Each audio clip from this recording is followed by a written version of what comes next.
do want to get to Sarah Palin because, you know, it was last weekend when she gave that speech out in Iowa, and it's a similar pattern here in that you had a lot of conservative commentators leading the charge. I just looked at some of the things written by conservative writers and columnists: disjointed, bizarre, sad, a tragedy.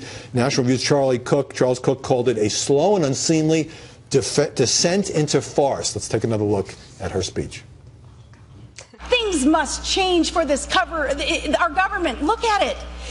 It isn't too big to fail. It's too big to succeed.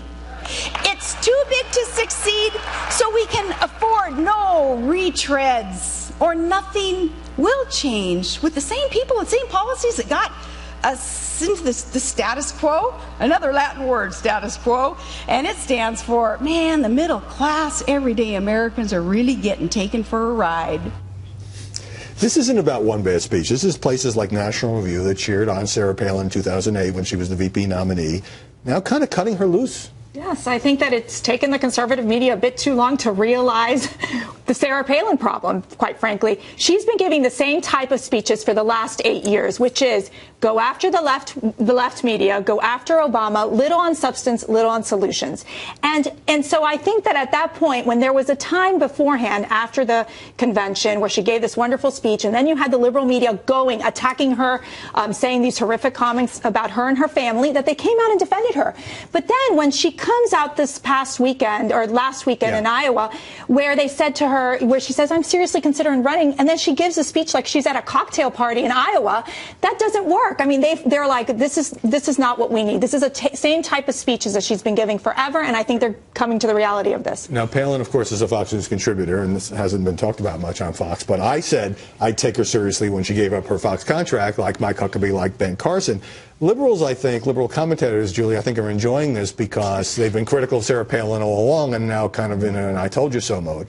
I don't even think anybody's enjoying it because nobody took her seriously. Did anybody really think she was ever going to run for president? Never. She was never going to give up the reality shows. She was never going to give up the money. This, you know, people like her and Donald Trump go there to get publicity to push their specific projects, their reality shows. But they don't go there for any legitimate reason. I think she does need to be taken seriously in this sense. She still has a very ardent following among some segments of the Republican Party. So does Donald Trump. Okay, but she also can raise money and endorsements matter. But she did this tease in 2012, like I might run, and I didn't take it seriously, and then she didn't run. So I guess the question for you is, has she become more of a pop culture figure than a political force? She has long been a pop culture figure, and one of the reasons I do what I do is because politics is about choices. And I think part of the conservative backlash against that speech is that suddenly you saw her up against 5, 6, 7 actually qualified, actually articulate, actually seriously considering running and not just raising their speaking fees and trying to write the next book or get the next television show, where they realize, oh, actually, the Republican Party has a lot of great choices here, and we're going to decide between them and not this person that we all defended when we felt like she was being attacked in 2008. And I'm in no way defending the media mockery of Sarah Palin, which I thought was unfair in 2008 and dragging her kids into it. And even more recently, when a CNN anchor apologized for mocking Bristol Palin when she got into that brawl in Alaska.